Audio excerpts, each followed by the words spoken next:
প্রায় 5 বছরের এক শিশুর মৃত্যুকে ঘিরে ব্যাপক উত্তেজনা ছড়ালো ঘাটাল থানার অন্তর্গত বর্দা চৌকান এলাকায়।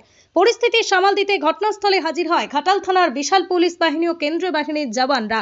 ঘটনা প্রসঙ্গে জানা গেছে, দেবাংশু কুলে নামে ওই শিশুটি তার মায়ের সাথে বাজারে এসেছিল। বাজার থেকে বাড়ি ফেরার সময় মায়ের আঁচল ধরে রাস্তায় হাঁটছিল সে। ওই সময় পিছন থেকে একটা লরি এসে সজোরে তাকে ধাক্কা মারে। লরির ধাক্কার ফলে শিশুটি রাস্তায় পড়ে যায়, আর ওই সময় শিশুর মাথার উপর দিয়ে লরিটি চলে যায়। ফলে ঘটনাস্থলেই মর্মান্তিকভাবে মৃত্যু হয় শিশুটির। এরপরই কার্যত উত্তেজনা ছড়ায় এলাকায়। ঘাতক লরিতে ভাঙচুর চালান উত্তেজিত বাসিন্দারা। এলাকাবাসীর দাবি, ওই রাস্তায় প্রচুর পরিমাণে অবৈধ ঘুমটি এবং টোটোর দৌরাত্ম্য রয়েছে। তাই দুর্ঘটনা কমাতে এ বিষয়ে প্রশাসনকে নজর দিতে হবে। যেতে যেতে একটা লরি এসে ধাক্কা মারে, মায়ের হাত থেকে বাচ্চাটা ছিটকে পড়ে। এর পরবর্তী ক্ষেত্রে তার মায়ের হাতে যখন বাচ্চাটা হাত থেকে সরে যায়, তখন লরিটা তার মাথার উপর দিয়ে চলে যায় এবং স্পটেই বাচ্চাটা মারা যায়। শেষকালে এরকম এই বিডিও অফিস চত্বরে, মানে বিডিও অফিস থেকে 100 ফুটের দূরত্বে এরকম একটা ঘটনা ঘটে গেছে। সেই জন্যই স্থানীয় মানুষজন এই বিক্ষোভে দেখাচ্ছে এখানে, যাতে টোটোরা যেমন ভিড় করে যে রাস্তা অবরোধ করে দাঁড়িয়ে থাকে, সেই সমস্ত যাতে না হয় তার জন্য এরকম বিক্ষোভ।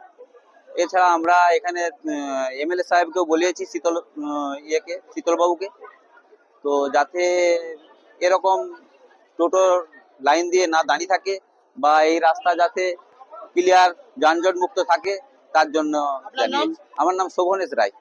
শিশু মৃত্যুর ঘটনার খবর পেয়ে ঘটনাস্থলে হাজির হয়েছিলেন ঘাটালের বিজেপি বিধায়ক শীতল কপাট। এলাকাবাসীর দাবিকে মান্যতা দিয়ে তিনি বলেন, এই এলাকায় যত বেআইনি দোকানের রাস্তা দখল করে রয়েছে সেই সমস্ত দোকান উচ্ছেদ করা হবে। তারা যদি নিজেরাই সরিয়ে নেয় ভালো, না হলে আমরা দোকান উচ্ছেদ করব।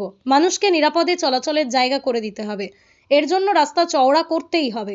চওড়া করা, এই রাস্তার সামনে বিডিও অফিস, বাজার, যার জন্য লোকালিটি বেশি।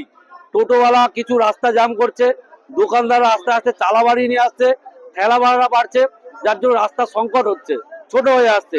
এলাকাবাসীর দাবি এটাকে পরিষ্কার করে রাস্তা চওড়া করতে হবে, যাতে আমরা সহজে যাতায়াত করতে পারি, এই ধরনের দুর্ঘটনা না ঘটে। সেই জন্য ওনাদের দাবিকে আমরা স্বাগতম জানিয়েছি, সমর্থন করেছি এবং আমরা এটাও বার্তা দিচ্ছি আজ থেকে যে সমস্ত টোটোওয়ালারা যাতে রাস্তা পরিষ্কার রাখে বা এলাকার যে সমস্ত দোকানদাররা আছে অবৈধভাবে যে চালা নামিয়ে আসছে, চালা যেন বন্ধ করে তুলে নেয়, ঠেলাওয়ালা যেন না থাকে, রাস্তা যেন পরিষ্কার থাকে। এর মধ্যে যদি ওরা করে ভালো, তাহলে আমরা 6 তারিখের পর আমরা আইনি ব্যবস্থা নিয়ে রাস্তা পরিষ্কার করব। এটা এলাকাবাসীর দাবি, আমরা সমর্থন করছি এবং এই দাবি আমরা পূরণও করব।